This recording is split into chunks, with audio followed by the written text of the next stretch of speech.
சிந்தனை அகம் சேர்க்கும் உயர் வள்ளுவம். இந்த தொடர் வகுப்பு மூலம் கற்க கசடர அமைப்பின் முயற்சியில் கம்பவாரதி இலங்கை திரு ஜெயராஜ் அவர்களின் உரையை வழங்குவதில் பெரும் மகிழ்ச்சி அடைகிறோம். உயர் வள்ளுவம் வள்ளுவ நிர்வாகம் 236வது வகுப்பிற்கு உங்கள் அனைவரையும் அன்புடன் வரவேற்கின்றோம். எல்லாம் வல்ல இறைவனுடைய திருவடிகளை என்னுடைய மனமொழி மெய்களால் போற்றி பணிகின்றேன். இவ்வுலகம் உய்யும் பொருட்டு அறநெறியை தெளிவுற வகுத்து தந்த வள்ளுவக் கடவுளார் திருவடிகளில் மனம் செலுத்தி வணங்குகின்றேன். வள்ளுவர் செய்த நுட்பமான குறள்களுக்கு அதி அற்புதமான உரை செய்து நமக்கு வழிகாட்டுகிற பரிமேலழக திருவடிகளை உச்சிமேல் சுட்டி உவப்பெய்துகிறேன். இந்த நூல்களில் அக்கறையும் ஆர்வத்தையும் அறிவையும் தந்துதவிய ஆசிரிய பிரான்களுடைய திருவடிகளை வணங்குகின்றேன். திருக்குறள் கற்க வேண்டும் என்ற விருப்பத்தால் இந்த அமைப்பை ஆரம்பித்து இதுநாள் வரை சோர்வின்றி இதனை நடத்தி கொண்டிருக்கக்கூடிய இளையோருக்கு என் வணக்கமும் வாழ்த்துக்களும் உரித்தாகட்டும். இடையிடையே வகுப்புகளை நான் தள்ளி போட்டாலும் மீண்டும் தொடங்குகிற பொழுது எந்த விதமான சோர்வுமின்றி வகுப்பிலே கலந்து கொண்டு அல்லது சங்கமத்திலே கலந்து கொண்டு ஊக்கம் தருகிற உங்கள் எல்லோருக்கும் என் வணக்கத்தை தெரிவித்து மகிழ்ச்சி அடைகிறேன். திருக்குறளிலே நாங்கள் அடிப்படையிலே அறத்துப்பால் வரையும் ஓரளவு முழுமையாக பார்த்திருக்கிறோம். ஓரளவு என்பதை அடிக்கோடு இட்டுக் கொள்ளுங்கள்.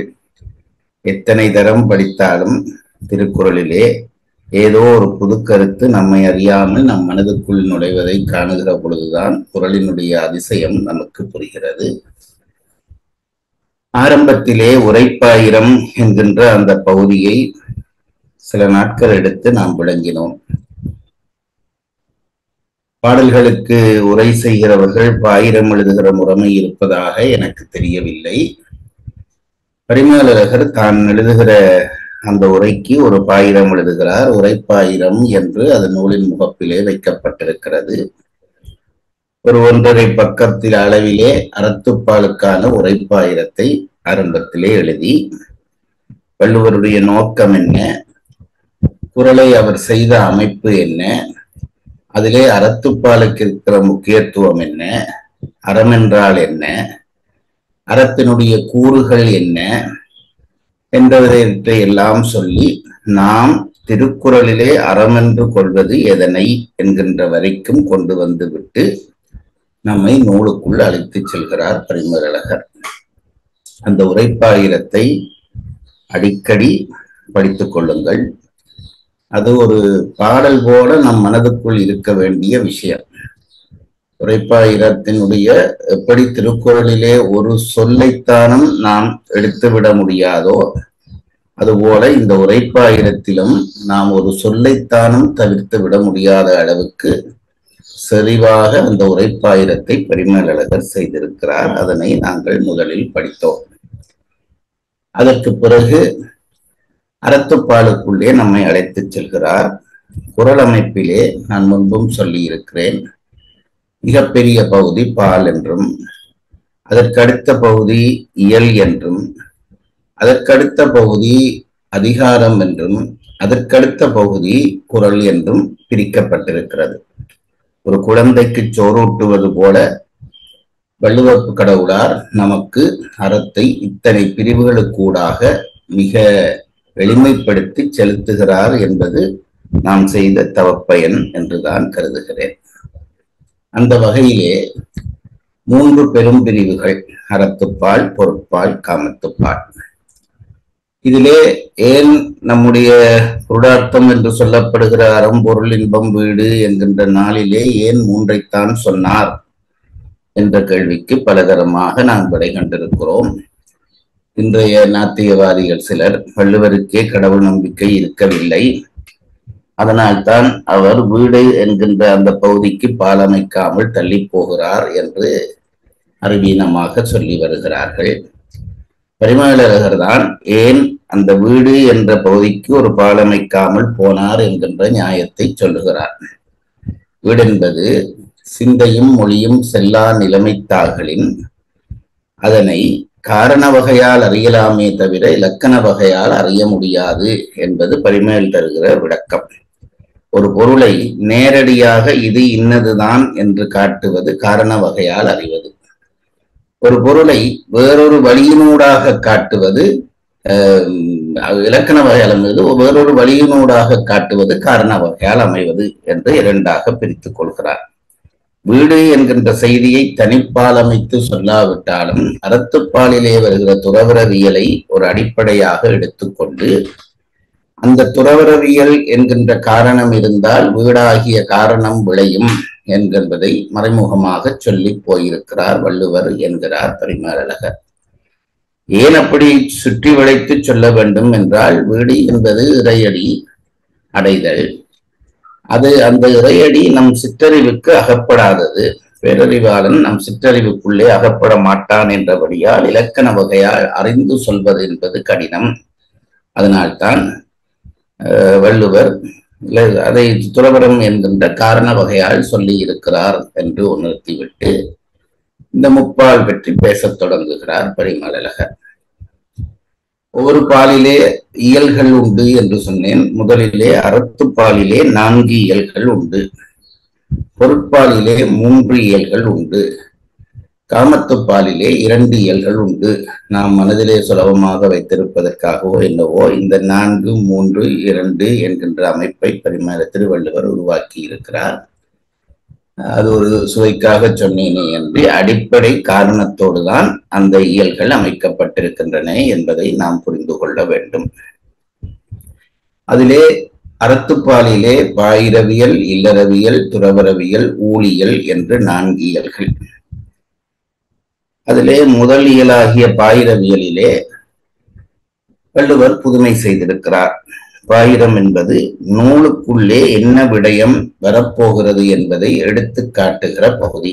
இன்றைக்கு சொல்வதானால் முன்னுரை அல்லது அணிந்துரை போன்ற அந்த சொற்கள் எல்லாம் இந்த பாயிரம் என்ற சொல்லுக்களாலே பழைய காலத்திலே குறிக்கப்பட்டன. ஆகவே பாயிரவியலுக்குள்ளே நூலிலே தான் என்ன சொல்ல வருகிறேன் என்பதை சொல்ல வேண்டும் என்று நினைக்கிற வள்ளுவர் அதிலும் புதுமை செய்கிறார். 4 அதிகாரங்களை அமைத்து குறள் சொன்னதோடு விட்டு விடுகிறார். அதற்குள்ளே பாயிரம் இருப்பதை நாம் அறிந்து உணர்ந்து கொள்ள வேண்டும். முதலாவது அதிகாரம் கடவுள் வாழ்த்து, 2வது அதிகாரம் வான் சிறப்பு, 3வது அதிகாரம் நீத்தார் பெருமை, 4வது அதிகாரம் அரண் வலியுறுத்தல். இதென்ன 4? இது எப்படி பாயிரமாகும் என்று கேட்டால், உலகத்தை படைத்தவன் கடவுள், அதனை நாம் உணர வேண்டும். அதனாலே கடவுள் வாழ்த்து என்ற அதிகாரம் முன்வைக்கப்பட்டிருக்கிறது. நூலினுடைய முகப்பிலேயே கடவுள் வாழ்த்து என்ற அதிகாரம் வைக்கப்பட்டும் வள்ளுவருக்கு கடவுள் நம்பிக்கை இல்லை என்று சொல்லுகிறவர்களை நாம் பார்த்து கொண்டுதான் இருக்கிறோம். முகப்பிலே முதல் அதிகாரத்திலேயே கடவுள் வாழ்த்தை வைத்து விடுகிறார். அதைத் தொடர்ந்து கடவுளால் ஆக்கப்பட்ட இயற்கை, அதனுடைய குறியீடாக வான் சிறப்பு வைக்கப்படுகிறது. இறைவனால் படைக்கப்பட்ட உலகம், உலகத்தை படைத்த இறைவன், பிறகு அவனால் படைக்கப்பட்ட உலகம் என்கின்ற இயற்கை, அதற்கு பிறகு அந்த இயற்கைக்குள்ளே பொருந்தி இருக்கக்கூடிய நுட்பமான அறரகசியங்களை வெளிப்படுத்தக்கூடிய துறவியர், முற்றும் துறந்த துறவியர். துறவியரிலே 2 வகைப்பட்டவர்கள் இருக்கிறார்கள். ஒன்று முற்றும் துறந்த துறவியர், மற்றது துறவு நோக்கி முயல்கிறவர்கள் என்று 2 வகை இருக்கிறார்கள். துறவு நோக்கி முயல்கிறவர்களைத்தான் துறவரவியலிலே சொல்கிறார். இங்கே நீத்தார் பெருமையிலே சொல்லப்படுகிற துறவிகள் என்பவர்கள் யார் என்று கேட்டால், அவர்கள் முற்றும் துறந்த துறவிகள். முற்றும் துறந்த துறவிகளுக்கு மட்டும் ஏன் இயற்கையிலே இருக்கிற ரகசியங்கள் தெரிய வேண்டும் என்றால், என்றைக்கு இந்த உலகியலை அவர்கள் துறந்து விடுகிறார்களோ அன்றைக்கு இறைவனோடு கலந்து விடுகிறார்கள். இறைவனோடு கலத்தல் என்பது இயற்கையோடு கலத்தல். இயற்கையோடு கலந்த ஒருவனுக்குத்தான் இயற்கைக்குள்ளே என்ன ரகசியங்கள் அறரகசியங்கள் இருக்கிறது என்பது தெரியும். அவன்தான் இந்த உலகத்திற்கு அதை வெளிப்படுத்துவான் என்றபடியால் 3வது அதிகாரமாக நீத்தார் பெருமை என்ற அதிகாரத்தை சொல்லி அதற்கு பிறகு அவர்களால் சொல்லப்பட்ட அந்த அறத்தினுடைய வலிமை பற்றி சொல்வதாக 4வது அதிகாரம் வைத்து தன்னுடைய பாயிரவியலை திருவள்ளுவர் முடித்துக் கொள்கிறார் என்று பரிமேலழகர் எடுத்து காட்டுகிறார். இனி அடுத்த பகுதியாகிய இல்லறவம் தொடங்குகிறது. பலதரம் நாங்கள் கேட்டதுதானே, ஏன் திருப்பி சொல்கிறீர்கள் என்று உங்களில் சில பேர் நினைக்கலாம். 2 விடயங்கள். கேள்வி என்ற அதிகாரத்துக்கு பரிமேல் எழுதுகிற உரையை பார்த்தீர்களானால், பாயிரத்தை பார்த்தீர்களானால் தெரியும். ஏன் கேள்வி என்பது என்ன என்று கேட்ட பொழுது பரிமேலழகர் சொல்லுகிறார், ஒரு நூலை தன்னறிவு கொண்டு கற்பது கல்வி. கேள்வியிலே இருக்கக்கூடிய நன்மை என்னவென்றால், ஏற்கனவே படித்து விட்டோமானால் அதை மீட்டெடுக்கிற ஒரு இன்பம் கிடைக்கும் கேள்வியிலே. இது நமக்கு தெரியும் தானே என்றால் தெரியும் தான். அதை தெரிந்ததை தெரிந்து கொள்வதிலே சினிமாவை எத்தனை தரம் பார்க்கிறோம். அதுபோல ஒரு தெரிந்த விஷயத்தை திரும்ப திரும்ப கேட்பதிலே கல்வியினாலே ஒரு இன்பம் வருகிறது என்கிறார். 2வது, தெரியாது கற்றவர்களுக்கு அதை புதுமையாக அறிகிற வாய்ப்பு கிடைக்கிறது.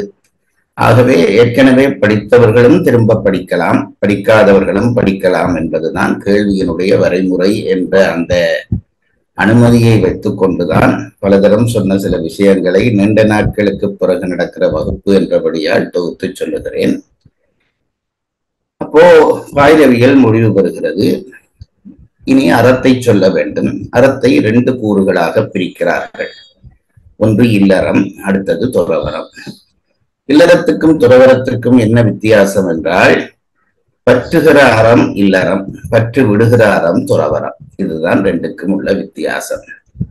பற்றுகிற அறம் பற்று விடுகிற அறம் என்ற 2ம் ஒன்றுக்கொன்று முரணாக இல்லையா என்றால், பற்றினால்தான் பற்று விடலாம். அது நோக்கி பின்ன அதே விளக்கம் செய்து கொண்டு போகிறார். ஆகவே பற்றுகிற அறத்தை முன்வைத்து பற்று விடுகிற அறத்தை பின்வைக்கிறார். உண்மையிலேயே தமிழர்களுக்கு ஒரு வரிசை மரபு இருக்கிறது என்று நான் உங்களுக்கு சொல்லி இருக்கிறேன். அந்த வரிசை மரபின்படி காரணம் முதலிலே எது உயர்ந்ததோ அதை சொல்லி அடுத்தது தாழ்ந்ததை சொல்ல வேண்டும். திருவள்ளுவர் இல்லறவியலை சொல்லி துறவரவியலை பிறகு சொல்லுகிறார். அப்படியானால் துறவரம் இல்லறத்தை விட தாழ்ந்ததா என்று ஒரு கேள்வி பிறக்கும். அப்படி இல்லை. ஏன் அதை முன்வைக்கவில்லை என்று கேட்டால், இங்கே அந்த உயர்வு நோக்கின வகுப்பு செய்யப்படவில்லை, காரண காரியம் நோக்கிய வகுப்பு செய்யப்பட்டிருக்கிறது. இல்லறம் காரணமாக துறவரம் காரியமாகும். ஆகவேதான் இல்லறத்தை முன்வைத்து பிறகு துறவரத்தை பின்வைக்கிறார் என்று பரிமேலழகர் விளக்கம் செய்ய நாம் தெரிந்து கொள்கிறோம். இனி இல்லறம் என்றால் என்ன என்று நுழைகிற பொழுது சுருக்கமாக சொல்வதானால், ஒரு ஆடவன் ஒரு மனைவியை ஏற்றுக்கொண்டு வாழத் தொடங்குவதிலே இல்லறம் ஆரம்பமாகிறது. அப்படி வாழ்கிற பொழுது வெறுமனே காமத்துக்காக வாழ்கிற வாழ்க்கையாக அது இன்றைய மேற்கு நாட்டார் நினைப்பது போல நம் தமிழர்கள் நினைக்கவில்லை. இல்லறம் என்பது சில கடமைகளை செய்வதற்காக ஆணும் பெண்ணும் இணைகிறார்கள். அதுதான் நம் பெரியோர்கள் சொன்ன அடிப்படை.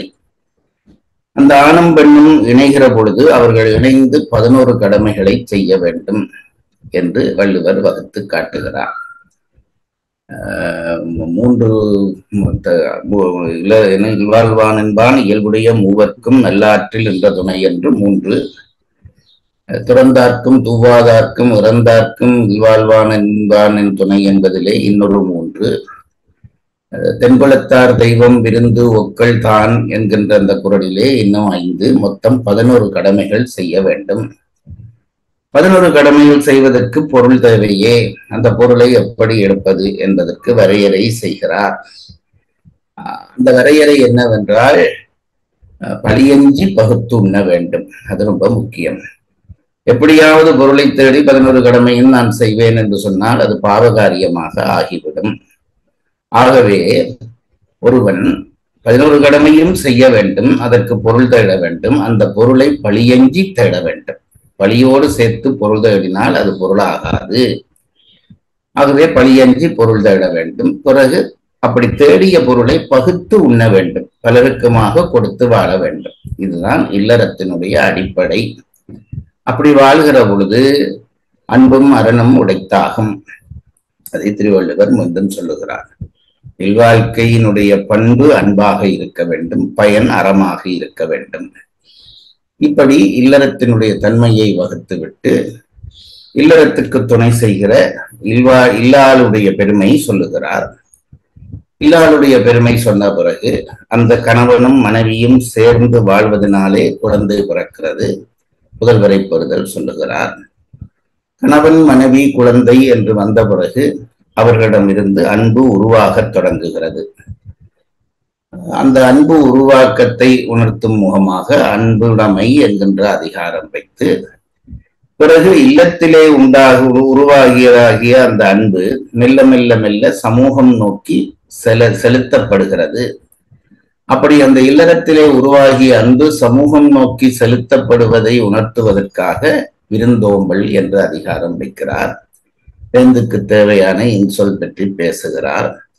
இப்படியாக ஒரு கணவன் மனைவி குழந்தை என்று வாழத் தொடங்கி அன்பு உருவாகி, அந்த அன்பு இல்லம் நிரம்பி, இல்லத்திலே நிரம்பிய அன்பு சமூகம் நோக்கி கசிவடைந்து, அந்த சமூகத்துக்குள்ளே அவன் ஒரு மனிதனாக கணிக்கப்படுகிறான், சமூக உறுப்பினன் ஆகிறான்.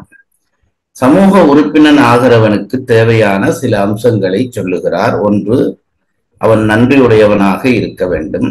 அடுத்தது, நடுநிலைமை உடையவனாக இருக்க வேண்டும்.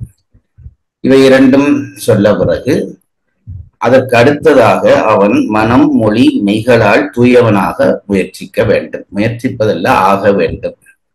அப்படி ஆகிற பொழுது அவனுடைய அன்பினுடைய தூய்மை சமூகத்தினுடைய கடைக்கோடி வரையும் சென்று அவனை அந்த சமூகத்தினுடைய ஒரு காவலனாக மாற்றும். அப்படி மாறுகிற பொழுது அன்பு நிறைந்து தன் வீட்டிலே உறுப்பினர்களிலே எப்படி அன்பு செய்தானோ அதுபோல தான் வாழுகிற சமூகத்திலே அவன் அன்பு செய்ய தொடங்க, அந்த அன்பினாலே தன் பொருளை புறற்காற்றும் அந்த பக்குவம் வரும். அப்படி வருகிற பொழுது தன் பொருளை புறற்காற்றுவது என்பது இரு வகையாக பிரிக்கப்படும். ஒன்று, தனியொரு மனிதனுக்கு செய்கிற உதவி, இன்னொன்று ஒரு சமூகத்துக்கு செய்கிற உதவி.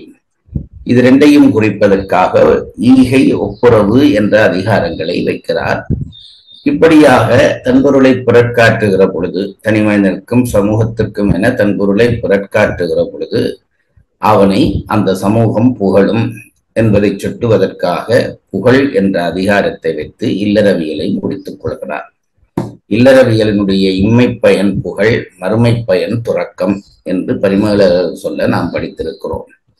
துறக்கம் என்பது சொர்க்கம், துறக்கம் என்பது வீடு அல்ல, அதை புரிந்து கொள்ளுங்கள். இல்லறத்தில் நல்லபடி வாழ்ந்தால் இந்த உலகத்திலே அவனுக்கு புகழ் கிடைக்கும், அடுத்த உலகத்திலே சொர்க்கம் போன்ற பதங்கள் கிடைக்கும். சொர்க்கத்துக்கும் வீட்டுக்கும் நிறைய வித்தியாசம் இருக்கிறது. வீடு என்பது எல்லாவற்றையும் நீங்கி பிறவி எடுக்காமல் இறையடியை சேர்தல். சொர்க்கம் என்பது சுக அனுபவங்கள் உள்ள தளங்களிலே போய் பிறப்பது. அத்தகைய பிறவி அவனுக்கு கிடைக்கும் என்று சொன்னதுடன் இல்லறத்தை முடித்துக் கொள்கிறார். இனி துறவரம் ஆரம்பமாகிறது. துறவரம் ஆரம்பமாவதற்கான அடிப்படை காரணம் என்ன? ஏன் இல்லறம் முடிந்தவுடனே துறவரம் வரத்தான் வேண்டுமா என்றால், வரத்தான் வேண்டும் என்று இல்லை, ஆனால் வரும் என்கிறார் பரிமேலழகர். என்றைக்கு தன் பொருளை மற்றவர்களுக்கு கொடுக்க தொடங்குகிறானோ அன்றைக்கே அவனுக்கு மமகார நீக்கம் நிகழத் தொடங்கி விடுகிறது. ஒருவன் இறைவனை அடைவதற்கு மமகார அகங்காரங்களில் இருந்து வெளிப்பட்டு விட வேண்டும். ஆகவே முதலிலே மமகார நீக்கம் இயல்பாக இல்லறத்திலே நடந்துவிட, அதற்கு பிறகு அகங்கார நீக்கத்துக்கான முயற்சியாக அவன் துறவரத்துக்குள்ளே நுழைகிறான். அந்த துறவரத்தினுடைய முதல் அதிகாரமாக அருளுடைமையை வைக்கிறார். அருள் இல்லாதவன் துறவு மேற்கொள்ள முடியாது. இதை நாம் புரிந்து கொள்ள வேண்டும். அருள்தான் துறவரத்தினுடைய அடிப்படை. அன்பும் அருளும் என்று நாங்கள் சொன்னோம். இல்லறத்தினுடைய அடிப்படை அன்பு, துறவரத்தினுடைய அடிப்படை அருள் என்றால் அன்புக்கும் அருளுக்குமான வேறுபாடு என்ன என்ற கேள்வி பிறக்கும். வேறுபாடு என்னவென்றால், தன் தொடர்புடையார் மாட்டு செய்வது அன்பு, தொடர்பிலார் மாட்டும் செய்வது அருள் என்று நம் பெரியவர்கள் வகுத்து காட்டினார்கள். ஆகவே அருள் செய்வது, அருள் வந்தால்தான் துறவு வரும். எல்லார் மேலும் அன்பு செலுத்துவதுதான் துறவு.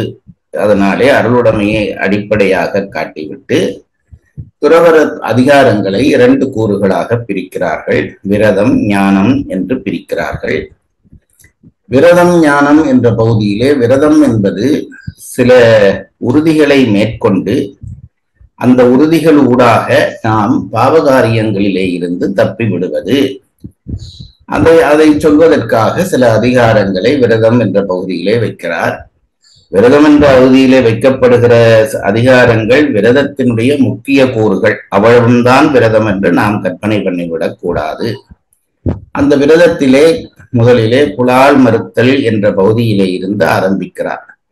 தன் உடம்பு வளர்ப்பதற்காக இன்னொரு உயிரினுடைய உடம்பை சிதைப்பது என்பது பெரும் குற்றம் என்பதை உணர்த்தி அதனை நமக்கு அந்த பாவகாரியத்தை செய்யக்கூடாது என்று சொல்லத் தொடங்கி அந்த விரதத்தினுடைய கடைசி அதிகாரமாக கொல்லாமை என்கின்ற அதிகாரத்தை வைக்கிறார். கொல்லாமை என்பதுக்கும் புலால் மறுத்தலுக்கும் என்ன வித்தியாசம் என்றால், புலால் மறுத்தல் என்பது தன் தேவை நோக்கி ஒரு உயிரை வருத்துவது. கொல்லாமை என்பது எக்காரணத்தை கொண்டும் ஒரு உயிரை வருத்தாமல் விடுவது. இந்த நிலை வருகிற பொழுது ஒரு ஆன்மா உயர்வடைந்து விடுகிறது. அங்கே நான் என்கின்ற அந்த அகங்காரமும் நன்றாக நலிவடைந்து விடுகிறது. அப்படி நலிவடைகிற பொழுது விரதம் என்ற பகுதி முடிந்து ஞானம் என்ற பகுதி தொடங்குகிறது. இந்த ஞானம் என்ற பகுதியிலே 4 அதிகாரங்களை வைத்திருக்கிறார். நான் முன்பும் உங்களுக்கு சொல்லி இருக்கிறேன். இந்த 4 தான் திருக்குறளுடைய சாராம்சம். அதை மறந்து போய்விடாதீர்கள்.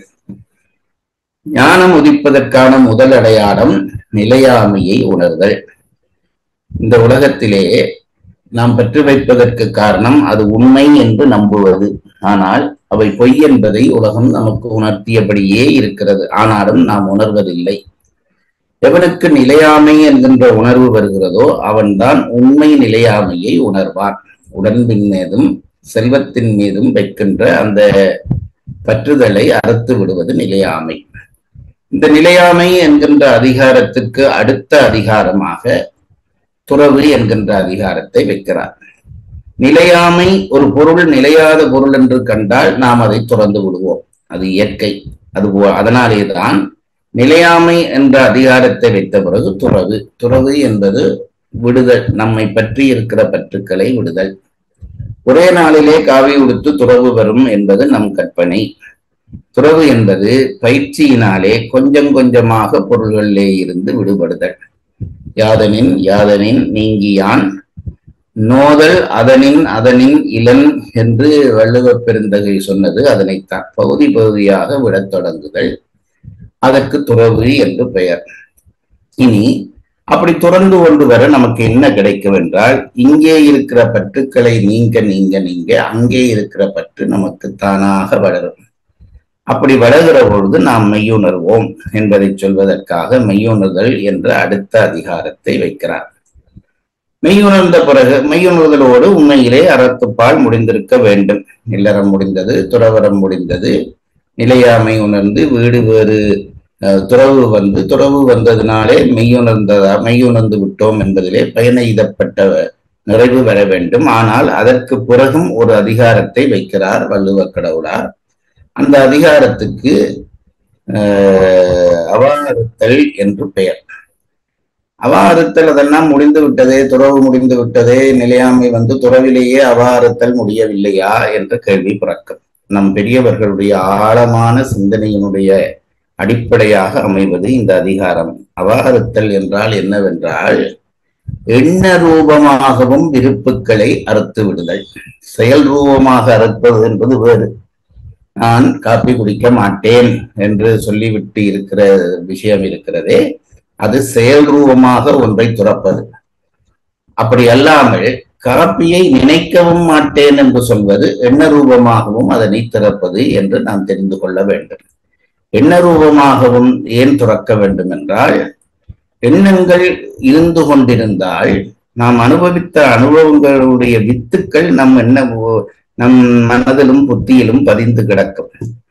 அது திருப்பி முளையாது என்று வைத்துக் கொண்டாலும் கூட சூழல் வருகிற பொழுது, நான் ஏற்கனவே ஒரு இன்பத்தை அனுபவித்த சூழல் வருகிற பொழுது அது நோக்கி எங்களுடைய மனம் பழைய எண்ணங்களுக்குள்ளே போகும், அந்த பழைய அனுபவங்களுக்குள்ளே போகும். அப்படி போனால் என்ன, அது எண்ண ரூபமாகத்தானே போகிறது, செயல் ரூபமாக போகவில்லையே என்று கேள்வி எழுப்பினால், எண்ண ரூபமாக போனாலும் அது பிறவிக்கு வித்தாகி விடும். ஆகவே நாம் அபாவும் அறுக்க வேண்டும். அது வாசனாமலம் என்று சித்தாந்திகள் சொல்வார்கள். வாசனை, அதாவது பெருங்காய டப்பாவிலே இருந்து பெருங்காயத்தை எடுத்த பிறகு அந்த டப்பாவிலே அந்த வாசனை தங்கி இருப்பது போல ஒரு பொருள் மேலே இருக்கிற பற்றை துறந்த பிறகும் அதனுடைய வாசனை நிற்கும். அந்த வாசனை மீள அதை வளர விட்டோமானால் எண்ண ரூபமாக ஆசைப்பட்டு அந்த எண்ண ரூபத்தினாலே நாம் பழையபடி புறவிகள் எடுக்க வேண்டி வரும் என்றபடியால் அவாறுத்தல் என்ற அதிகாரத்தை வைத்து துறவரத்தை நிறைவு செய்கிறார். அப்போ அறம் முடிந்து போகிறது. இன்னும் ஒரு அதிகாரத்தையும் இயலையும் வைக்கிறார். அது ஏன் வைத்தார் என்ற கேள்வி எழும்பும். கேள்விக்கு பதில் இதுதான். எண்ண ரூபமாக நாங்கள் எல்லாவற்றையும் துறந்து விட்டோம் என்றாலும் கூட மேற்சொன்னதாகிய அறத்தின்படி வாழ்ந்தால் அறமும், அறத்தின்படி வாழ்ந்தால் மரமும் நிகழ்கிற இயற்கையை பற்றி பேசிக்கொண்டு வந்தார் திருவள்ளுவர். திடீரென்று ஒருவன் எழுப்பி கேட்கிறான், நான் அறத்தின்படியே வாழ்ந்தேன், நீங்கள் சொன்ன அறத்தின்படியே வாழ்ந்தேன், ஆனால் என்னுடைய வாழ்க்கையில் துன்பம் நிகழ்ந்தது. இன்னொருவன் மரத்தின்படி வாழ்கிறான், அவனுடைய வாழ்க்கையில் இன்பம் நிகழ்கிறது. அப்படியானால் உங்களுடைய நூலை எப்படி நம்புவது என்று ஒருவன் கேட்டிருப்பான் போல. அதற்கு வள்ளுவக் கடவுளார் பதில் சொல்லுகிறார். பிறவி என்பது நீ இந்த பிறவியிலே மட்டும் வைத்துக் கொண்டு சிந்திக்கிறாய். பிறவி என்பது ஒரு தொடர் நடவடிக்கை. முற்பிறவிகளிலே நீ செய்த பாவங்களினுடைய விளைவுகளும் புண்ணியங்களுடைய விளைவுகளும் அப்பொழுது கழிக்கப்படாமல் கிடந்து அது பக்குவப்பட்ட காலத்திலே கழிகிற அந்த முறைமையிலே இந்த பிறவியிலேயும் நம்மை வந்து சேரலாம். ஆகவே இந்த பிறவியிலே நீ நன்மை செய்து கொண்டிருந்தாலும் முற்பிறவிகளிலே வந்து செய்த தீமையினுடைய பாதிப்பு உனக்கு வரலாம். அதுபோல நன்மையினுடைய பாதிப்பும் வரலாம். அதனால்தான் நல்லவன் கெடுகிறான், தீயவன் வாழ்கிறான்.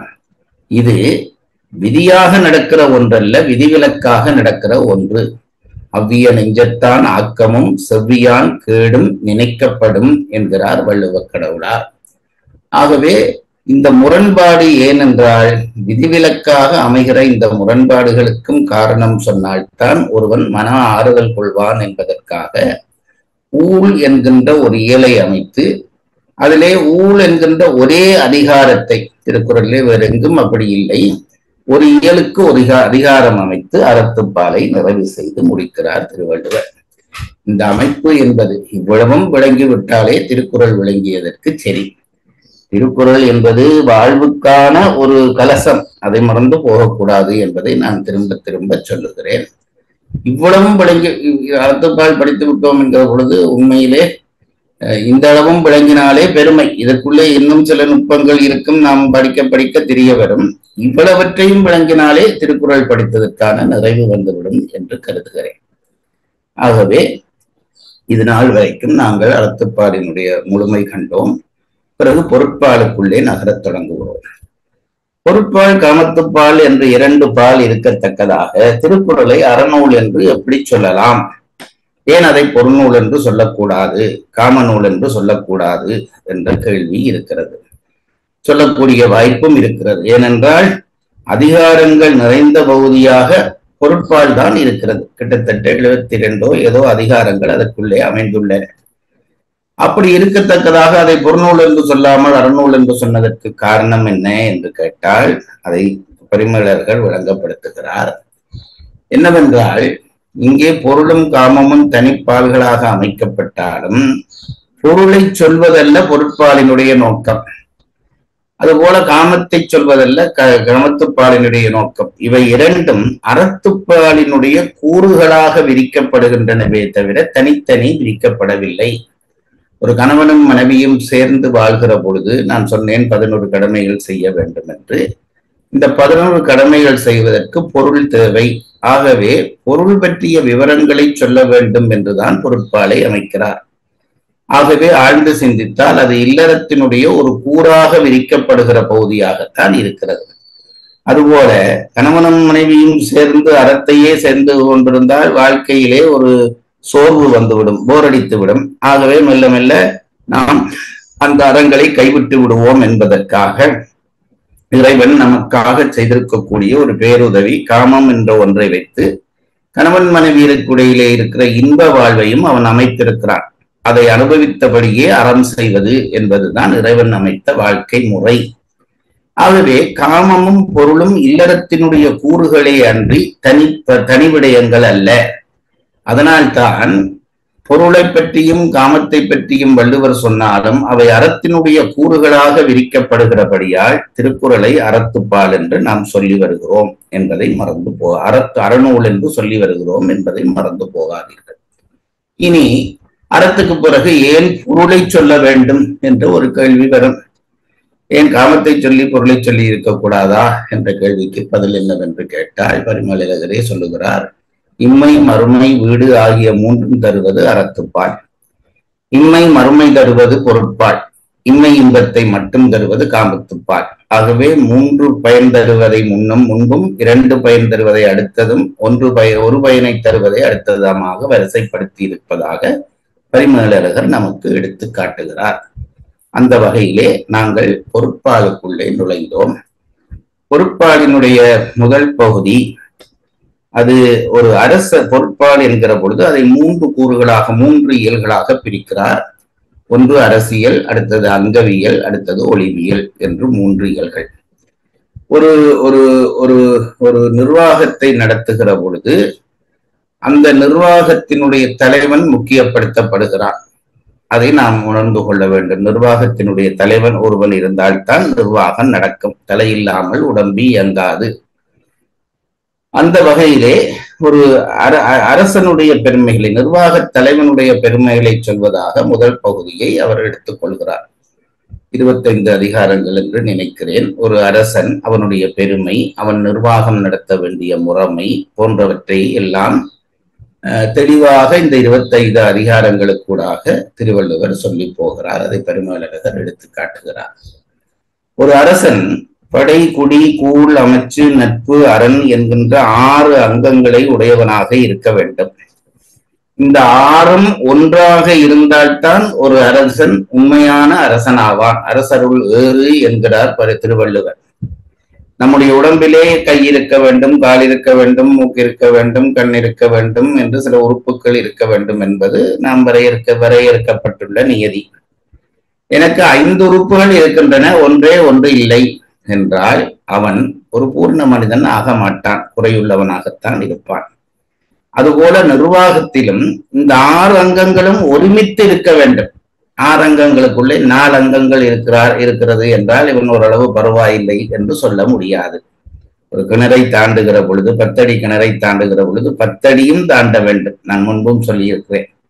நான் 9 அடி தாண்டி விட்டேன், வென்றேன் என்றால் கிணத்துக்குள்ளே இருந்துதான் அதை சொல்ல வேண்டி வரும். அதுபோலத்தான் இந்த அரசனும் தன்னுடைய நிர்வாகத்திற்கு துணையான அங்கங்கள் எல்லாவற்றையும் தன்னகத்தை கொண்டிருக்க வேண்டும் என்பதை சொல்வதற்காகத்தான் படைகுடி, கூழ், அமைச்சு, நட்பு, அரண் இந்த 6ம் உடையான் அரசருள் ஏறு என்று சொல்லுகிறார்.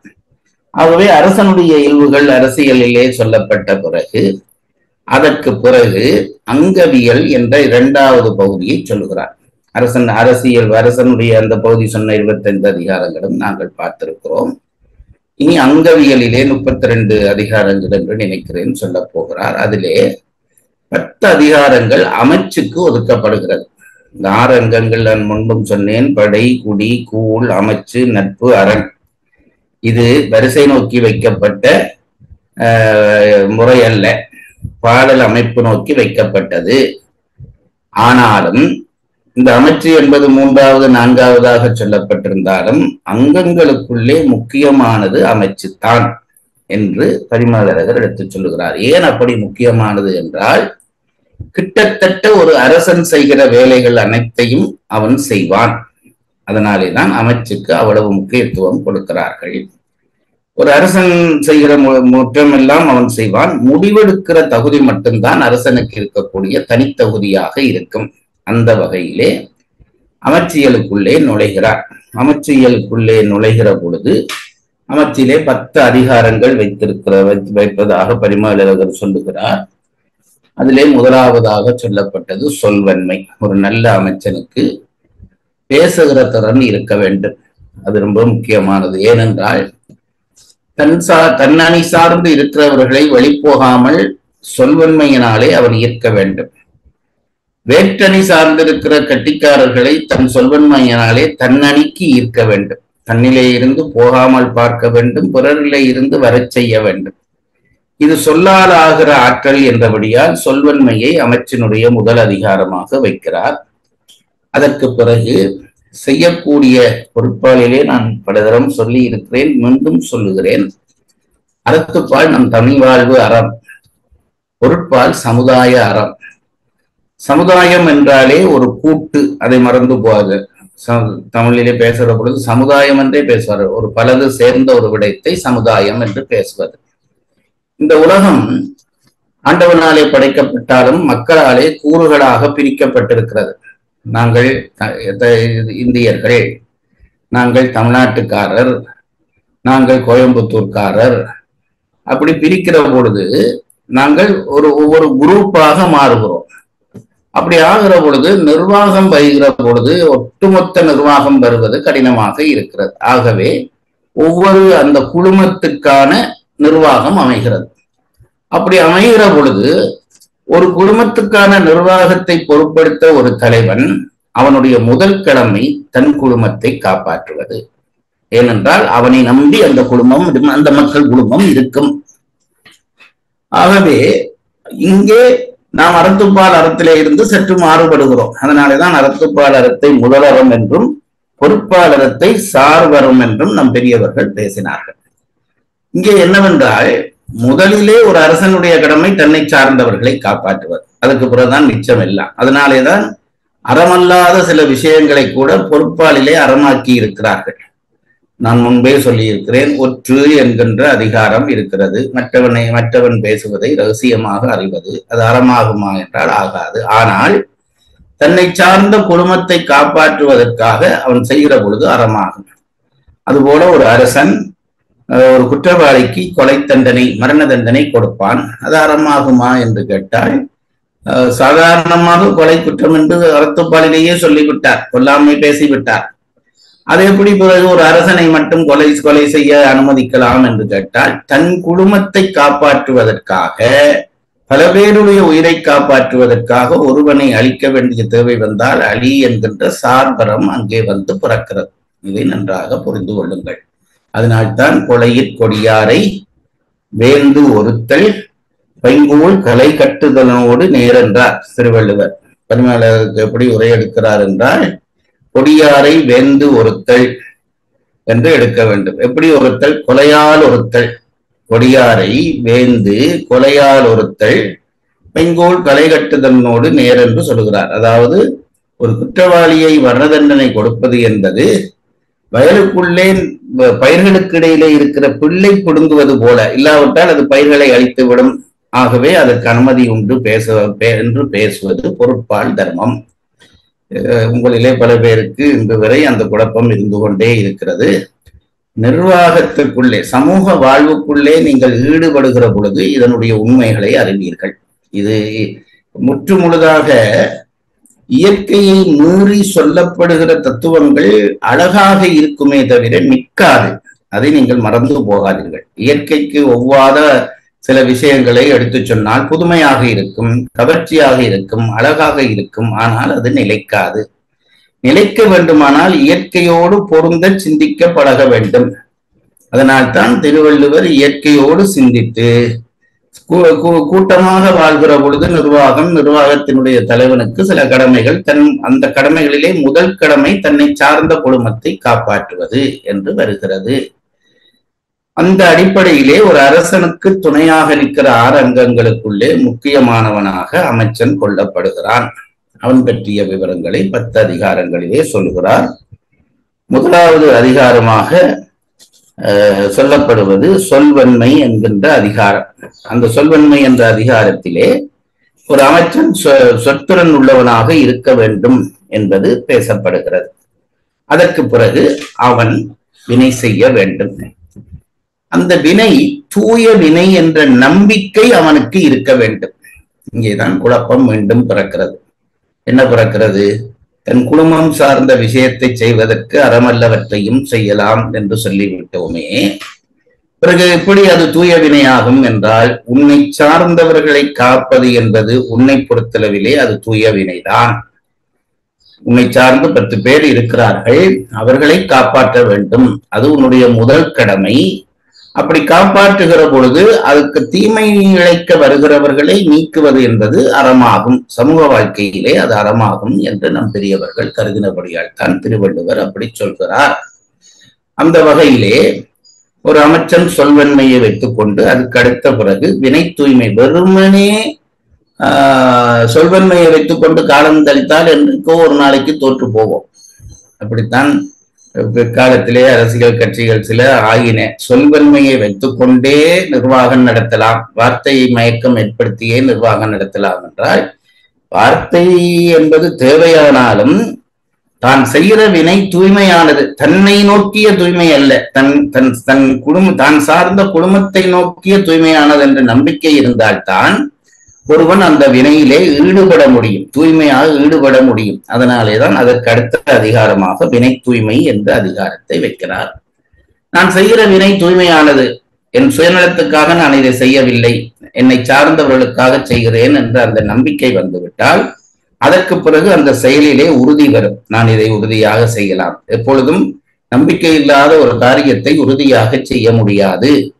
ஆகவே இப்பொழுது அவனுக்கு உறுதி, நான் செய்கிற வினை தூய வினை என்று வந்தவுடன் அதிலே உறுதி வரும் என்பதை சொல்வதற்காக வினை திட்பம் என்கின்ற அதிகாரத்தை அடுத்ததாக வைக்கிறார். அதற்கு அடுத்த அதிகாரத்துக்குத்தான் வினை அந்த வினையை பிறகு எப்படி செய்வது. நான் முன்பும் சொல்லி இருக்கிறேன், பொருட்பாலிலே வருகிற வினை என்ற சொல் செயல் என்ற வார்த்தையிலே அர்த்தப்படாமல் போர் என்கின்ற அர்த்தப்பட்டுத்தான் நிற்கும். நிர்வாகம் என்பதே போர் செய்வதுதான். யாரோ ஒருவர் அதற்கு எதிராக இருப்பார், அவர்களை வென்று கொண்டு முன்னேறுவதுதான் நிர்வாகம். ஆகவே நிர்வாகத்தில் வருகிற அந்த வினை என்ற சொல் போரை குறிக்கும் என்று நாங்கள் படித்திருக்கிறோம். இனி வினை செயல் வகை என்றால் எப்படி அந்த நிர்வாகத்தை அவன் நடத்தப் போகிறான். சொல்வன்மை வந்துவிட்டது, வினை தூய்மை என்று தெரிந்து விட்டது, அதனாலே வினை திட்பம் வந்துவிட்டது. இனி வினையை எப்படி செய்வது என்று சொல்வதற்கு அடுத்த அதிகாரமாக வினை செயல் வகை வைத்து அந்த பகுதியை முடித்துக் கொள்கிறார். அதற்கு பிறகு தூது என்ற ஒரு அதிகாரம் வைக்கப்படுகிறது.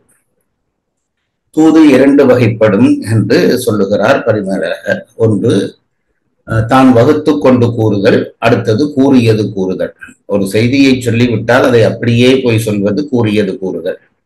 வகுத்து கொண்டு கூறுதல் என்றால் ஒரு செய்தி சொல்லப்பட்டு ஒருவன் அனுப்பப்படுகிறான், அங்கே போகிற பொழுது ஒரு கேள்வி கேட்கப்படுகிறது. ஒவ்வொரு கேள்வியாக திரும்ப இங்கே வந்து கேட்டு போவதானால் அது காரியம் நடவாது. ஆகவே அந்த இடத்திலே அந்த கேள்விக்கான பதிலை அவனே வகுத்து சொல்லுகிற ஆற்றலோடு இருக்க வேண்டும். அதுதான் தானே வகுத்து கூறுதல் என்று தூது 2 வகைப்படும். இதிலே இந்த வகுத்து கூறுகிற உரிமை யாருக்கு இருக்கும் என்றால் அமைச்சனாக இருக்கிறவனுக்குத்தான் வரும். அமைச்சனாக இருக்கக்கூடிய ஒருவன் தான் தூதை வகுத்து சொல்லலாம். சாதாரணமாக ஒரு தூது ஓலை கொண்டு போகிறவனை அப்படி நாங்கள் சொல்ல விட முடியாது. அவனுக்கு அரசன் நிற்கிறான் என்று தெரியாது. ஆனால் அமைச்சனுக்கு தெரியும் என்றபடியால் அவன் அந்த வகுத்து கூறுகிற தூது என்ற வரிசையிலே வருவான் என்றபடியால் தூது என்ற அதிகாரத்தை அடுத்து வைக்கிறார். அதற்கு பிறகு நான் முன்பும் சொன்னேன், இப்பொழுது ஒரு அமைச்சன் அரசனோடு சேர்ந்து இயங்க தொடங்கி விடுகிறான். அரசன் நினைத்ததை தான் நினைத்து தூது சென்ற இடத்திலே படும் சொல்லிவிட்டு வருகிறான். ஆகவே அந்த நெருக்கம் உங்களுக்கு புரிய வேண்டும். அரசனோடு அவ்வளவு நெருக்கமாகிவிட்டான். இந்த நெருக்கத்தை வைத்துக் கொண்டு சில பேர் முட்டாள்தனமாக அரசனோடு எப்படி நடக்க வேண்டும் என்று தெரியாமல் நடந்து அவனுடைய எதிர்ப்பை சம்பாதிப்பார்கள். அந்த குரலை ஒரு தரம் நீங்கள் மீண்டும் கேட்டு பாருங்கள். அதிலே திருவள்ளுவர் சொல்லுகிற ஒன்று மன்னரை சேர்ந்தொழுகுதல் என்கின்ற அதிகாரம். ஒரு தலைவனோடு ஒருவன் எப்படி சேர வேண்டும், அகலாது அணுகாது தீக்காய்வார் போல இருக்க வேண்டும் என்று சொல்லுகிறார். ரொம்ப தூரம் போய்விட்டால், நெருப்பை விட்டு ரொம்ப தூரம் போய்விட்டால் முடிவுக்கு ஆளாவோம். ரொம்ப கிட்டே போய் விட்டோமானால் நெருப்பு சுட்டுவிடும்.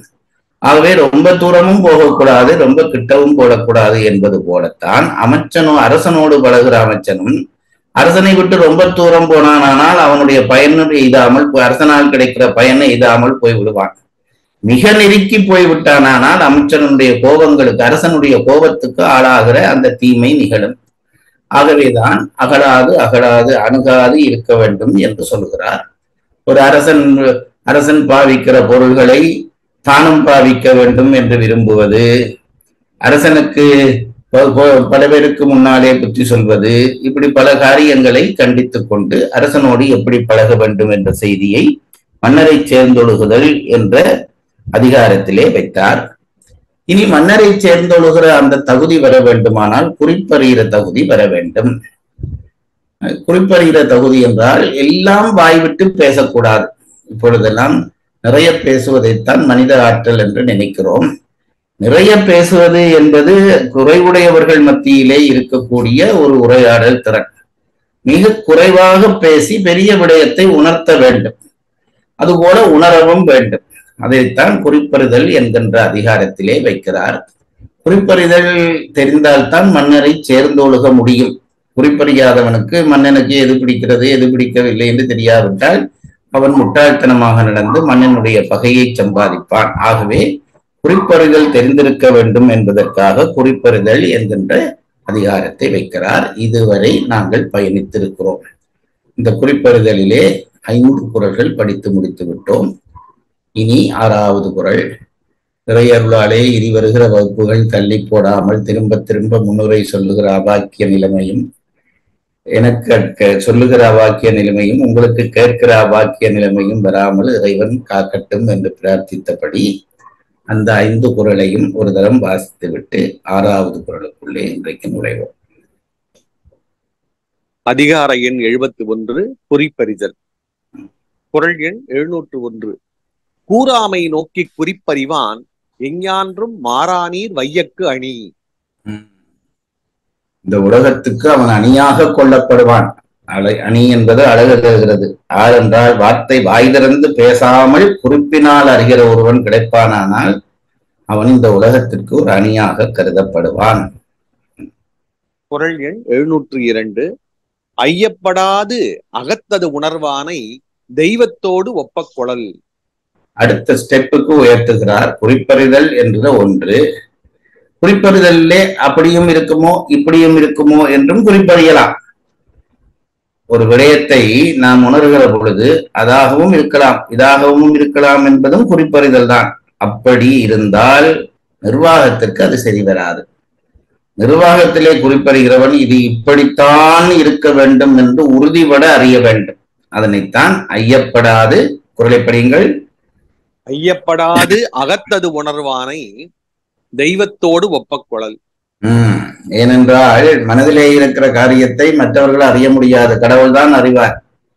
இந்த அமைச்சனும் ஐயப்படாது அதை உறுதியாக அறிகிறான் என்றால் அந்த இறைத்தன்மை அவனுக்கு வாய்த்தது என்பதை சொல்வதற்காக தெய்வத்தோடு ஒப்பக்கொளல் என்கிறார். குறள் எண் 703. குறிப்புணர்வாரை உறுப்பினுள் யாது கொடுத்தும் கொளல். நம்முடைய மனதிலே ஒரு உணர்ச்சி தோன்றுகிற பொழுது உடலிலே அது சம்பந்தமான சில அசைவுகள் தோன்றுகின்றன. இது தன்னுடைய உணர்வுகளை ஒருவன் சரியாக பதிவு செய்தால் கோபம் வருகிற பொழுது எனக்கு என்ன ஏற்படுகிறது, ஆசை வருகிற பொழுது என்ன ஏற்படுகிறது என்று தெரியும். ஆகவே தன் குறிப்பை வைத்துக்கொண்டு, தன் உடலிலே ஏற்படுகிற குறிப்பை வைத்துக்கொண்டு அதை விளங்கி கொண்டு அதை பிரயோகித்து மற்றவர்களுடைய குறிப்பை அறியக்கூடியவன் அவனை உறுப்பிலே யாது கொளுத்தும் கொளல் என்கிறார். அதாவது உன்னுடைய கையை வெட்டி கொடுத்தாவது பெற்றுக்கொள், கழுத்தை வெட்டி கொடுத்தாவது பெற்றுக்கொள் என்று நாம் உரை செய்து விடுவோம். பரிமேலழகர் தான் செய்கிறார். இங்கே உறுப்பு என்பது நிர்வாக உறுப்பிலே ஒன்றை நீ கொடுத்தாவது அதை பெற்றுக்கொள். படைகுடி கூடமைச்சு நட்பு என்று சொன்ன அந்த 6 நிர்வாக உறுப்புகளிலே ஏதாவது ஒன்றை கொடுத்தால் கூட பரவாயில்லை, இப்படிப்பட்டவன் கிடைத்தால் அவனை பெற்றுக்கொள் என்கிறார். குறள் எண் 704. குறித்தது கூறாமை கொள்வாரோடு ஏனை உறுப்போர் அணையரால் வேறு. பல உறுப்புகள் தேவைதான், ஆனாலும் சில உறுப்புகள் மற்ற உறுப்புகளை விட முக்கியமானது என்று நாம் கொள்கிறோம். உடம்பிலேயே கொள்கிறோம். இப்ப கண்ணை மிக முக்கியமான உறுப்பாக கொள்கிறோம். அதுபோலத்தான் இங்கே குறிப்பிடுகின்றவனை பெற்றுக்கொண்டால் அது மற்றைய உறுப்புகளை விட உறுப்புகளாக இருக்கிற விட இத்தகைய தகுதி உடையவன் வேறுபட்டு நிற்பான் என்று குறள் சொல்லுகிறார். இந்த குறளை படியுங்கள். குறித்தது கூறாமை கொள்வாரோடு ஏனை உறுப்போர் அணையரால் வேறு. வாயாற் சொல்லாமல் ஒருவனுடைய குறிப்பறிகிறவன் ஒருவன் அமைவானானால் மற்றைய உறுப்புகளினுடைய உறுப்புகளிலே இருந்து அவன் வேறுபட்டு நிற்பான் என்று அதனுடைய தனித்தகுதி சொல்கிறார். குறள் எண் 705. குறிப்புணராவாயின் உறுப்பினுள் என்ன பயத்தவோ கண். சொல்லுங்கள். உணராவாயின் உறுப்பினுள் என்ன பயத்தவோ கண். அதாவது குறிப்பினால் குறிப்பறிய முடியாவிட்டால் உறுப்புகளுக்குள்ளே கண் என்பது என்ன பயனை தரும் என்று கேட்பதாக இந்த குறள் அமைகிறது. இதுவரைக்கும் படிச்ச போங்க. குறள் எண் 706. அடுத்தது காட்டும் பளிங்கு போல் நெஞ்சம் கடுத்தது காட்டும் முகம். பெரும்பான்மையோர் பயன்படுத்துகிற ஒரு குறள். அடுத்தது காட்டும் பளிங்கு போல் நெஞ்சம் கடுத்தது காட்டும் முகம். படிங்க. உரை அடுத்தது காட்டும் பளிங்கு போல் தன்னை அடுத்த பொருளது நிறத்தை தானே கொண்டு காட்டும் பளிங்கு போல். நான் உங்களுக்கு முன்னமே சொல்லி இருக்கிறேன், உரை படிக்கிற பொழுது குறளிலே இருக்கிற சொல்லுக்கு பரிமேலழகர் எப்படி பொருள் எழுதுகிறார் என்று கவனித்து படிக்க வேண்டும். அப்பொழுதுதான் அந்த அந்த சொற்கள் அங்கே வந்ததனுடைய காரணம் நமக்கு புரியும். இங்கே பாருங்கள், அடுத்தது காட்டும் பளிங்கு போல் என்ற வார்த்தையிலே அடுத்தது என்பதற்கு என்ன உரை எழுதுகிறார் பாருங்கள். உரை அடுத்தது காட்டும் பளிங்கு போல் தன்னை அடுத்த பொருளது நிறத்தை தானே கொண்டு காட்டும் பளிங்கு போல். அடுத்தது என்பது அடுத்த பொருளினுடைய நிறத்தை என்று இருக்கிறது. ஒரு பளிங்கு கல்லை ஒரு நிறமுடைய ஒரு பேப்பர் மேலோ அல்லது ஒரு துணியின் மேலோ வைத்தால் அந்த துணியினுடைய நிறத்தை அந்த பளிங்கு காட்டும். இங்கே ஆகவே அடுத்தது காட்டும் என்பது தன்னை சார்ந்த பொருளினுடைய தன்மையை காட்டும், நிறத்தை காட்டும் என்று பொருள் எழுதப்பட்டிருக்கிறது. ஆகவே நேரா அடுத்த பொருளை காட்டுவதல்ல. ஒரு ஒரு ஒரு சிவப்பு தாளிலே பளிங்கை வைத்தால் சிவப்பு தாளை காட்டாது, சிவப்பு தாளினுடைய அந்த நிறத்தை காட்டும் என்று உரை எழுதுகிறார். அதை கவனித்தால் தான் உரை குறிப்பிலே வருகிற சொல் நமக்கு விளங்கும். மீண்டும் முதல்ல இருந்து படியுங்கள். இந்த உரை குறிப்பு என்ன, உரையை படியுங்கள். அடுத்தது காட்டும் பளிங்கு போல் தன்னை அடுத்த பொருளது நிறத்தை தானே கொண்டு காட்டும் பளிங்கு போல். இங்கே காட்டும் என்பது நிறத்தை காட்டும் என்று நிற்கிறது. நெஞ்சம் கடுத்தது முகம் காட்டும். ஒருவன் நெஞ்சத்து மிக்கதனை அவன் முகம் தானே கொண்டு காட்டும். அவருடைய மனதிலே பல உணர்வுகள் இருக்கும், ஒரே நேரத்திலே பல உணர்வுகள் வந்து வந்து போய்கொண்டிருக்கும். அதிலே குறித்த ஒரு உணர்வு மிகைப்பட்டு நிற்கும். அது உங்களுக்கு வாழ்க்கை அனுபவத்திலே தெரியும். ஒருவர் எனக்கு பிழை செய்து விட்டார் என்றால் அந்த நேரத்திலே பல உணர்வுகளுக்கு மத்தியிலே கோபம் என்பது தலை தூக்கி நிற்கும். அதுபோல ஒருவர் எனக்கு உதவி செய்து விட்டார் என்றால் பல உணர்வுகள் மத்தியிலே அந்த உதவி செய்ததாகிய மகிழ்ச்சி மேலோங்கி நிற்கும். இதுதான் அந்த மேலோங்கி நிற்கும் என்று சொல்ல. கடுத்தது காட்டும் முகம் என்பதற்கு என்ன சொல்லுகிறார் படியுங்கள். நெஞ்சம் கடுத்தது முகம் காட்டும். ஒருவன் நெஞ்சத்து மிக்கதனை அவன் முகம் தானே கொண்டு காட்டும். நெஞ்சத்து மிக்கதன் என்றால் நெஞ்சத்து மிக்க உணர்வதனை முகம் தானே கொண்டு காட்டும். அதுதான் முகத்தினுடைய முகம் என்று பெயர் வந்ததே அதனாலேதான் முன்னுக்கு நின்று நமக்கு வழிகாட்டும். ஆகவே உள்ளத்துக்கு உள்ளே இருப்பதை வெளியிலே காட்டுவதற்கு இந்த முகம் பயன்படும் என்கிறார். உரை குறிப்பு அடுத்தது என்பது ஆகு பெயர். அதாவது தன்னை சார்ந்த பொருளை அல்ல, பொருளினுடைய நிறத்தை காட்டுவது என்று உரை எழுதினார்கள். நான் அதைத்தான் உங்களை கவனிக்க சொன்னேன். பளிங்கு தன்னை சார்ந்த பொருளை காட்டாது, பொருளினுடைய நிறத்தை காட்டும். ஆகவே இங்கே பொருளை காட்டாத நிறத்தை காட்டும் என்று எழுதுவதுபடியினால் அது ஒன்றினுடைய விடயம் இன்னொன்றுக்கு வருவதாகி ஆகு பெயராக நிற்கிறது என்கிறார். அடுத்தது என்பது ஆகுபெயர். கடுத்தது என்பது கடி என்னும் உரிச்சொல் அடியாக வந்த தொழிற்பெயர். இது கொஞ்சம் கடுமையான இலக்கணம், மேலோட்டமாக சொல்லுகிறேன். ஒரு சொல்லுக்கு வேர்ச்சொல் என்று ஒன்று இருக்கும். இங்கே கடுத்தது என்பதற்கு வேர்ச்சொல்லாக கடி என்பது வருகிறது என்கிறார். அது உரிச்சொல்லாக அமைகிறது. அது இங்கே எப்படி அமையும் என்றால் தொழிற்பெயராக அமைகிறது என்கிறார். அதை எப்படி சொல்வார் என்றால் வினையானையும் பெயர், ஒரு வினை குறிப்பினாலே வருகிறதாகிய பெயர், அந்த பெயராக இது இருக்கிறது என்கிறார் கடுத்தது என்பதை. கடுத்தது என்பது கடி என்னும் உரிச்சொல் அடியாய் வந்த தொழிற்பெயர். ஓமை ஒரு பொருள் பிரிதொரு பொருளின் பண்பை கொண்டு தோற்றுதலாகிய தொழில். சின்ன அந்த இதுதான். இப்போ வந்தான் என்பது என்ன சொல்? வினைச்சொல். வந்தானை கண்டேன். இப்பொழுது என்ன ஆகிவிட்டது? வந்தானை என்பது வந்தது என்கின்ற அந்த தொழில் பெயர் இப்பொழுது அந்த செயலை செய்தவருடைய பெயராக மாறி இருக்கிறது. அதைத்தான் வினையாளனையும் பெயர் என்பார்கள். அப்படிப்பட்ட ஒரு தொழில் பெயராக இந்த பெயர் அமைகிறது என்கிறார். ஓமை ஒரு பொருள் பிரிதொரு பொருளின் பண்பை கொண்டு தோற்றுதலாகிய தொழில் பற்றி வந்தது. இங்கே தன்னை சார்ந்த நிறத்தை காட்டுகிற பளிங்குகள், அதுபோல அகத்திலே இருப்பதை காட்டுவதாகிய முகம், ரெண்டு. ஒன்று ஓமானம், ஒன்று ஓமேயம்.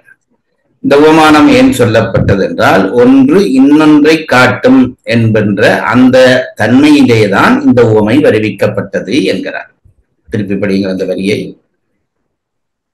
ஓமை ஒரு பொருள் பிரிதொரு பொருளின் பண்பை கொண்டு தோற்றுதலாகிய தொழில் பற்றி வந்தது. ஒன்றினுடைய பண்பை கொண்டு பிரிதொரு பொருளினுடைய பண்பை கொண்டு தான் தோற்றுதலாகிய அந்த தன்மையை கொண்டு இந்த ஓமை வந்திருக்கிறது. எப்படி ஒரு நிறத்தை சார்ந்த உடனே அந்த கல் அந்த நிறத்தை காட்டுகிறதோ அதுபோல ஒருவனுடைய அகத்திலே இருக்கிற உணர்வை காட்டுவதனாலே முகம் அந்த பொருளோடு உபயோகிக்கப்பட்டிருக்கிறது என்கிறார். குறள் எண் 706 மறுவாசிப்பு. அடுத்தது காட்டும் பளிங்கு போல் நெஞ்சம் கடுத்தது காட்டும் முகம். உரை. அடுத்தது காட்டும் பளிங்கு போல் தன்னை அடுத்த பொருளது நிறத்தை தானே கொண்டு காட்டும் பளிங்கு போல் நெஞ்சம் கடுத்தது முகம் காட்டும். ஒருவன் நெஞ்சத்து மிக்கதனை அவன் முகம் தானே கொண்டு காட்டும். உரை குறிப்பு. அடுத்தது என்பது ஆகுபெயர். கடுத்தது என்பது கடி என்னும் உரிச்சொல் அடியாய் வந்த தொழிற்பெயர். ஓமை ஒரு பொருள் பிரிதொரு பொருளின் பண்பை கொண்டு தோற்றுதலாகிய தொழில் பற்றி வந்தது. குறள் எண் ஒன்றை கவனித்து கொள்ளுங்கள். இந்த முகம் என்பது அகத்தை காட்ட வேண்டும். அதனால்தான் புத்தகங்களிலே எழுதப்படுகிற முன்னுரைக்கு முகவுரை என்று பெயர் வைத்தார்கள். ஒரு நூலுக்கு நீங்கள் முகவுரை எழுதுவதால் அந்த நூலுக்குள் என்ன விஷயம் இருக்கிறது என்பதை அந்த முகவுரை படித்தால் தெரிய வேண்டும். அதை விடுத்து நான் என்னென்ன படித்தேன் என்பதும் எனக்கு அவரை எப்படி தெரியும் என்பதும் நான் 87ஆம் ஆண்டு அவரை சந்தித்தேன் என்பதும் முகவுரையிலே அவசியம் இல்லாத விடயங்கள். விடயம் அந்த முகவுரையை படித்தால் நூலுக்குள்ளே என்ன விஷயம் இருக்கிறது என்பது தெரிந்து விடணும். அதனால் தான் முகவுரை. அதுபோலதான் முகம் என்பது அகத்தை காட்டும் என்பதைத்தான் இங்கே சொல்லுகிறார். குறள் எண் 707. முகத்தின் முது குறைந்தது உண்டோ உவப்பினும் காயினும் தான் முந்துரும். உரை. உவப்பினும் காயினும் தான் முந்துரும். உயிர் ஒருவனை உவத்தலானும் காய்தலானும் உரின் தான் அறிந்த அவற்றின் கண் அதனின் முற்பட்டு நிற்கும் ஆகலான். முகத்தின் முது குறைந்தது உண்டோ முகம் போல அறிவு மிக்கது பிரிது உண்டோ இல்லை. திருவள்ளுவர் அவ்வப்போது ஒரு நகைச்சுவை விடுவார். அத்தகைய நகைச்சுவையிலே இந்த குறளும் ஒன்று. என்னவென்றால் குறளை படியுங்கள். முகத்தின் முது குறைந்தது உண்டோ. ஓப்பினும் காயினும் தான் முந்துரும். பொருளையும் உரையும் படிங்கள். உரை. ஓப்பினும் காயினும் தான் முந்துரும். உயிர் ஒருவனை ஓத்தலானும் காய்தலானும் உரின் தான் அறிந்த அவற்றின் கண் அதனின் முற்பட்டு நான் சொல்ல காதலானும் என்ன அந்த வரியை சொல்லுங்கள். ஓத்தலானும் காய்தலானும். அந்த உகத்தலானும் காதலானும் என்பது காய்தலானும் என்பதற்கு உகத்தல் ஆயினும் காய்தல் ஆயினும் என்று நாங்கள் பொருள வேண்டும். அந்த சொற்பரிய எங்களுக்கு பரிச்சயம் இல்லாதாலே இன்றைக்கு அப்படி சொல்லாதபடியால் குழப்பம் வரும். அது ஆணும் என்பது ஆயினும் என்று நீங்கள் பொருள் கொள்ள வேண்டும். அதைத்தான் சொல்ல வந்தேன். சரி, படியுங்கள். ஓப்பினும் காயினும் தான் முந்துரும். உயிர் ஒருவனை ஓத்தலானும் காய்தலானும் உரின் தான் அறிந்த அவற்றின் கண் அதனின் முற்பட்டு நிற்கும் ஆகலான். அதாவது இந்த குறள்ல என்ன சொல்ல வருகிறார் என்று முதல் சொல்லி விடுகிறேன். இப்போ நாம் இருக்கிறோம், ஜெயராஜ் இருக்கிறோம், அல்லது ஸ்ரீராம் இருக்கிறோம், செந்தில் இருக்கிறோம், இப்படி ஒவ்வொருத்தர் இருக்கிறோம். இதிலே நாங்கள் இப்படி சொல்லுகிற பொழுது எங்களுக்குள்ளே ரெண்டு விஷயம் இருக்கிறது. ஒன்று உயிர் என்று ஒன்று இருக்கிறது, உடல் என்று ஒன்று இருக்கிறது. இந்த உயிரும் உடலும் சேர்ந்ததுதான் நான். இது உங்களுக்கு ஏற்கனவே தெரிந்த விஷயம்தான். இதிலே உயிர் தான் அறிவு பொருள், இந்த உடலுக்கு அறிவு கிடையாது என்பது நம் மூதாதையர்கள் அல்லது உண்மை விடயம் என்பதை நாம் தெரிந்து கொள்ள வேண்டும். ஒரு உடலுக்கு அறிவு கிடையாது. உடல் என்னவென்று கேட்டால் இந்த உயிரினுடைய வினைக்கேற்ப இறைவனாலே பஞ்சபூதங்களில் இருந்து உருவாக்கி கொடுக்கப்பட்ட ஒரு கருவி, அவ்வளவுதான் உடம்பு. இப்போ நீங்கள் சொல்லுவீர்கள் கண்ணாலே பார்த்தேன் என்பீர்கள், கண் பார்ப்பதில்லை. காதாலே கேட்டேன் என்பீர்கள், காது கேட்பதில்லை. கொஞ்சம் ஆழமாக சிந்தித்த உடனே அது உண்மை என்று தெரிகிறது. ஏனென்றால் கண் பார்க்கும் என்பது உண்மையானால் ஒருவன் இறந்த பிறகும் பார்க்க வேண்டும். காது கேட்பதும் என்பது உண்மையானால் ஒருவன் இறந்த பிறகும் கேட்க வேண்டும். இறந்த பிறகு கண் இருக்கிறது, ஆனால் பார்வை இல்லை. காது இருக்கிறது, கேட்கும் சக்தி இல்லை. ஆகவே இது நாள் வரைக்கும் பார்த்ததும் கேட்டதும் என்பது கண்ணினுடையதும் காதினுடையதுமான செயல் அல்ல. பார்ப்பதற்கும் கேட்பதற்கும் அவை கருவிகளாக துணை செய்திருக்கிறது. அதை எப்படி விளங்க வேண்டும் என்றால், எனக்கு கண் பார்வை குறைந்து விட்டது, டாக்டரிடம் போனால் ஒரு கண்ணாடி தருகிறார், போடுங்கள் சரி வரும் என்றால் கண்ணாடியை போட்டால் பார்வை நல்ல தெளிவாக வந்து விட்டது. இப்போது பார்த்தது எது, கண்ணாடியா கண்ணா என்று கேள்வி வரும். கண்ணாடி பார்க்காது, கண்ணாடி கருவிதான். கண்ணாடி என்ன செய்தது, அந்த கருவி என் கண் பார்வையை தெளிவுபட வைத்தது. அவ்வளவுதான் நாங்கள் தெரிந்து. அதுபோலத்தான் கண் என்பதும் உயிருக்கு கருவிதான். ஆகவே இந்த நான் கண் என்று ஒரு உறுப்பிலே வைத்து சொல்லுகிறேன். எல்லா உறுப்பும் உயிருக்கு கருவிகளே தவிர அவற்றுக்கென்று அறிவில்லை. கண் தானாக பார்க்காது, உயிர் இருந்தால் தான் பார்க்கும். ஆகவே இந்த உடம்பு உயிர்வு கலவையிலே உயிர்தான் அறிவுடையது, உறுப்புகளுக்கு அறிவில்லை என்பது பொது தத்துவம். திருவள்ளுவர் ஒரு சேட்டை விட்டு பார்க்கிறார். அவர் சொல்லுகிறார், இல்லை, இந்த முகத்துக்கு அறிவு இருக்கிறது என்றார். என்னை உலகத்தார் எல்லாரும் சொல்லுகிறதை இந்த மனுஷன் எப்படி மறுக்கலாம் என்றால், அவர் அதுக்கு ஒரு நியாயம் சொல்லுகிறார். மனதிலே உயிர் ஒன்றை நினைத்தவுடனே முகம் காட்டுகிறதே, உயிர் காட்டுவதற்கு முந்திக் கொண்டு முகம் காட்டுகிறதே. ஒருத்தன் சந்தோஷப்பட்டால் சிரித்து காட்டுகிறது, கோபப்பட்டால் முறைத்து காட்டுகிறது. அப்படி காட்டுகிறபடியால் அதற்கு அறிவு இருக்க வேண்டும் தான் போல் இருக்கிறது என்று சொல்லி, பரிமலர் உரை எழுதிய பொழுது நயப்பாக எழுதுவார் என்று சொல்லி இந்த உறுப்பினுடைய முக்கியத்துவத்தை எடுத்து சொன்னாரே தவிர அது உண்மை என்று சொல்லவில்லை என்று சொல்ல போகிறார். படியுங்கள். ஓப்பினும் காயினும் தான் முந்துரும். உயிர் ஒருவனை உவத்தலானும் காய்தலானும் உரின் தான் அறிந்த அவற்றின் கண் அதனின் முற்பட்டு நிற்கும் ஆகலான். முகத்தின் முதுக்குறைந்தது உண்டோ, முகம் போல அறிவு மிக்கது பிரிது உண்டோ. என்பதற்கு அறிவு குறைந்தது, உயிருக்கு அறிவில்லை என்று எவன் சொன்னது? உயிர் கோபப்படுவதற்கு முதல் அது தான் அதை வாங்கி காட்டுகிறது, சந்தோஷப்படுவதற்கு முதல் அதை வாங்கி முகம் காட்டுகிறது. ஆகவே முகத்தை விட அறிவுள்ள ஒரு பொருள் உண்டோ என்று கேள்வி கேட்டு நிறுத்துகிறார். பரிமலர் அதற்கு விளக்கம் செய்வார். உரை குறிப்பு. உயிர்க்கே அறிவுள்ளது ஐம்பூதங்களால் இயன்ற முகத்திற்கு இல்லை என்பாரை நோக்கி, உயிரது கருத்தறிந்து அகுது உவக்குறின் மலர்ந்தும் காய்வுரின் கருகியும் வரலான் உண்டு என மறுப்பார் போன்று மறுப்பார் இல்லை இல்லாட்டி நாங்க ஏமாந்து போவோம். அதாவது உண்டு என மறுப்பார் போன்று, அப்படி மறுக்கிறவர் போல கருவியினுடைய முக்கியத்துவத்தை சொல்லுகிறார் என்கிறார். உண்டு என மறுப்பார் போன்று குறிப்பு அறிதற்கு கருவி கூறியவாறு. குறிப்பறிதற்கு எது கருவி என்றால் முகம்தான் கருவி. அதுக்கு அறிவிருக்கிறது என்று சொல்வது போல சொல்ல வந்து கருவியினுடைய முக்கியத்துவம் உயிருடைய முக்கியத்துவத்துக்கு சமமானது என்பதை இங்கே பதிவு செய்திருக்கிறார் என்று பரிமேலழகர் காட்டுகிறார். உயிர்க்கே அறிவுள்ளது ஐம்பூதங்களான் இயந்த முகத்திற்கு இல்லை என்பாரை நோக்கி உயிரது கருத்தறிந்து அகுது உவக்குரின் மலர்ந்தும் காய்வுரின் கருகியும் வரலான் உண்டு என மறுப்பார் போன்று குறிப்பறிதற்கு கருவி கூறியவாறு. குறிப்பறிதற்கு கருவியது முகம், அதை எடுத்து காட்டுகிறார். அதற்கு அறிவிருக்கிறது என்று சொல்வார் போல சொல்லி அதனுடைய அவசியத்தை எடுத்து காட்டுகிறார். அப்ப அதுல இருந்து தெரிகிறது அறிவில்லை என்பது தெரிகிறது. குறள் எண் 707 மறுவாசிப்பு. முகத்தின் முதுக்குறைந்தது உண்டோ உவப்பினும் காயினும் தான் முந்துரும்.